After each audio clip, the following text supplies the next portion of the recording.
Hello，大家好，现在是下午1点15分。有股友就问我这只股 NYLEX，如果你也是有兴趣向我问股的话呢，可以去我 channel 里面按这个 Join button，参加会员只是需要请我喝杯咖啡，这样你就有机会向我问股了。我在6月2号的时候就说这只股呢，很多套牢盘这边啊，最好呢就不要随便去操作。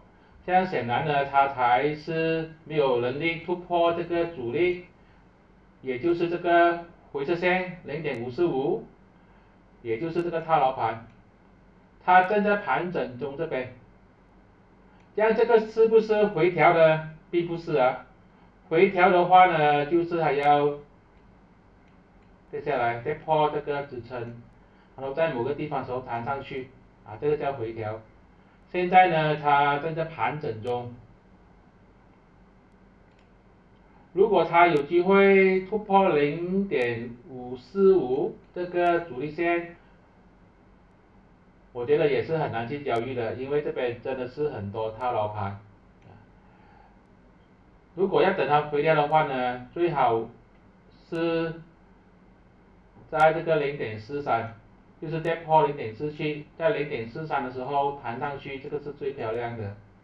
再破0.43啊，这个就不用看了。你可以看到这几天的这个成交量都是非常少，也是很难搞啦呀。